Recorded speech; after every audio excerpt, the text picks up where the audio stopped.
Dalam nama Bapa dan Putra dan Roh Kudus. Amin.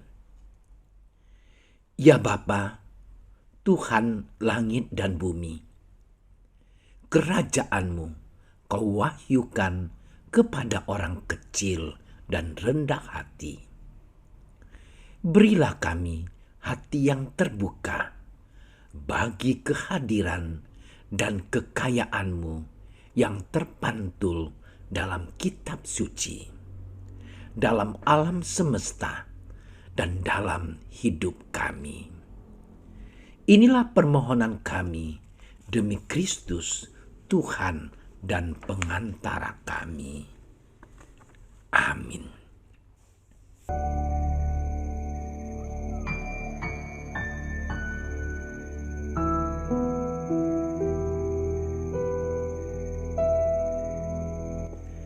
Sekali peristiwa, Yesus mengemukakan perumpamaan berikut kepada murid-muridnya. Hal kerajaan surga sama seperti seorang tuan rumah yang pagi-pagi benar keluar mencari pekerja-pekerja untuk kebun anggurnya.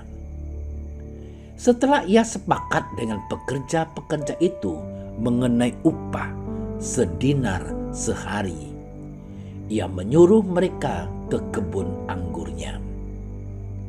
Kira-kira pukul 9 pagi ia keluar pula, dan dilihatnya ada lagi orang-orang lain menganggur di pasar. Katanya kepada mereka, "Pergi jugalah kamu ke kebun anggurku, dan apa yang pantas akan kuberikan kepadamu." Dan mereka pun pergi. Kira-kira pukul 12 dan pukul 3 petang, ia keluar pula dan melakukan sama seperti tadi. Kira-kira pukul 5 petang, ia keluar lagi dan mendapati orang-orang lain pula. Lalu katanya kepada mereka, "Mengapa kamu menganggur saja di sini sepanjang hari?" Kata mereka kepadanya, "Karena tidak ada orang mengupah kami." Katanya kepada mereka, "Pergi jugalah kamu ke kebun anggurku." Ketika hari malam, tuan itu berkata kepada mandornya, "Panggillah pekerja-pekerja itu dan bayarkan upah mereka, mulai dengan mereka yang masuk terakhir hingga mereka yang masuk terdahulu."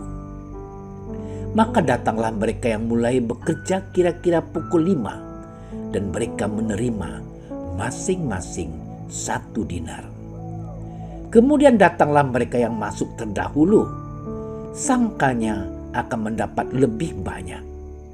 Tetapi mereka pun menerima masing-masing 1 dinar juga.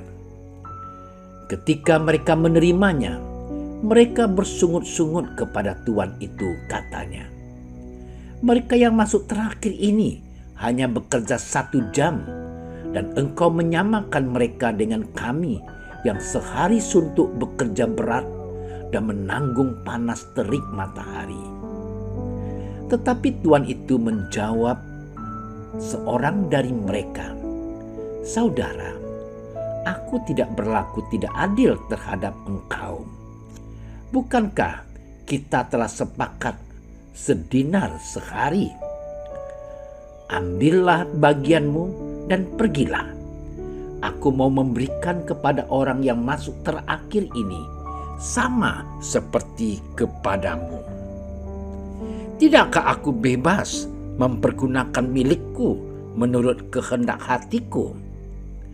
Atau iri hatikah engkau karena aku murah hati?" Demikianlah orang yang terakhir akan menjadi yang terdahulu, dan yang terdahulu akan menjadi yang terakhir. Demikianlah Injil Tuhan.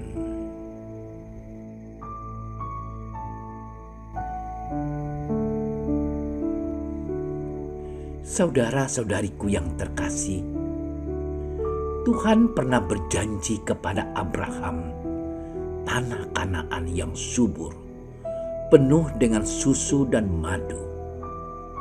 Abraham sendiri adalah seorang penggembala, tetapi dalam perkembangan selanjutnya, pertanian juga menjadi salah satu mata pencaharian. Orang-orang Israel ketika keluar dari tanah Mesir, mereka juga pergi ke tanah Kanaan, sebuah daerah yang dijanjikan Tuhan jauh sebelumnya kepada Abraham, Ishak, dan Yakub. Daerah Israel memang daerah yang unik. Sebagian besarnya adalah daerah padang pasir, tetapi daerah Galilea dan lembah Yordan sangat subur. Oleh karena itu sejak dahulu banyak orang memilih hidup sebagai petani. Tanaman yang populer pada masa hidup Yesus adalah gandum, sayur mayur, dan anggur. Hingga saat ini daerah Galilea masih termasuk daerah yang subur untuk tanaman gandum, sayur mayur, dan buah-buahan. Saudara-saudariku yang dikasihi Tuhan, Matius dalam Injil hari ini menggambarkan kerajaan surga sebagai sebuah ladang yang subur dan butuh para pekerja. Ada seorang tuan rumah keluar untuk mencari para pekerja untuk kebun anggurnya. Anggur melambangkan umat Israel sendiri yang setia kepada Yahweh. Upah yang ditawarkan adalah sedinar sehari. Dan waktu kerjanya pun disesuaikan dengan waktu-waktu penting bagi orang-orang Israel saat itu. Tuan rumah itu pergi mendapatkan para pekerja dan mengundang mereka untuk bekerja pada jam 6 pagi, 9 pagi, 12 siang, jam 3 sore, dan akhirnya jam 5 sore. Hal yang menarik bagi para pekerja adalah upah harian sudah disepakati di antara para pekerja dan tuan yang empunya kebun anggur, yakni 1 dinar sehari. Tuan rumah itu kelihatan murah hati, hanya cara pengupahannya provokatif. Mengapa dikatakan provokatif? Karena ia menggunakan caranya tersendiri dalam memberi upah kepada para pekerja yang bekerja dari pagi hingga malam sesuai dengan kesepakatan kerja. Orang yang dipanggil pertama untuk menerima upah adalah mereka yang bekerja dari jam 5 sore, kemudian jam 3 sore, jam 12 siang, jam 9 pagi, dan jam 6 pagi. Mereka semua menerima sama 1 dinar. Tentu saja muncul protes dari para pekerja karena Tuhan tidak memperhitungkan waktu kerja. Di pihak Tuhan yang memang mau menunjukkan kemurahan hatinya dan mau juga mengatakan semua orang itu sama atau sederajat. Saudara-saudariku yang dikasihi Tuhan, sikap murah hati dan provokatif tuan rumah itu tentu membuat para pekerja menjadi iri hati satu sama lain. Masa orang yang kerja jam 5 sore juga mendapat 1 dinar, seperti orang yang masuk kerja pada jam 6 pagi? Orang-orang bersungut-sungut ketika mendengar perumpamaan ini. Pikiran orang langsung kepada masalah keadilan sosial. Hak-hak buruh tidak diperhatikan dengan baik. Tentu saja protes itu ditujukan kepada pemilik kebun anggur yang tidak lain adalah Tuhan sendiri. Memang Tuhan itu sangat berbeda dengan manusia. Ia mengasihi semua orang dengan kasih-Nya yang sempurna. Maka perumpamaan Yesus ini dapat dipahami dalam konteks kehidupan kekal. Bagi Yesus, dalam perumpamaan ini, kehidupan kekal tidaklah diperoleh karena hak untuk memperolehnya ataukah jasa-jasa baik dalam pengabdian. Kehidupan kekal itu adalah anugerah cuma-cuma dari Tuhan Allah. Saudara-saudari yang dikasihi Tuhan, Dialah yang punya andil untuk memberi kehidupan kekal kepada umat kesayangannya. Maka Tuhan yang disimbolkan oleh tuan rumah di sini tidak membuat perhitungan berdasarkan jasa dan hak dari setiap orang, tetapi semata-mata karena kemurahan hatinya. Disinilah letak perbedaan Tuhan dan manusia. Tuhan memberi dengan murah hati. Manusia yang menerima penuh dengan perhitungan, hak dan jasa. Tuhan Yesus agaknya menggunakan perumpamaan ini untuk mengakomodir dan membela kaum papa dan miskin, kaum pendosa yang sering tidak diperhatikan dalam masyarakat saat itu. Bagi banyak orang, kaum miskin dan pendosa memiliki kemungkinan kecil untuk masuk dalam kerajaan surga. Tentu hal ini sangat berbeda di mata Tuhan. Tuhan memandang kaum papa dan miskin, juga pendosa, sebagai anak-anaknya yang patut dikasihi. Mereka juga memiliki kesempatan untuk masuk di dalam kerajaan surga. Sabda Tuhan pada hari ini sangat kaya maknanya. Kita semua diingatkan oleh Tuhan untuk masuk ke dalam kerajaan surga tidaklah diukur dari besarnya jasa dan hak manusia, tetapi semata-mata pada kasih Tuhan. Mari kita belajar bermurah hati, mengasihi semua orang tanpa memandang siapakah orang itu. Selamat bermenung.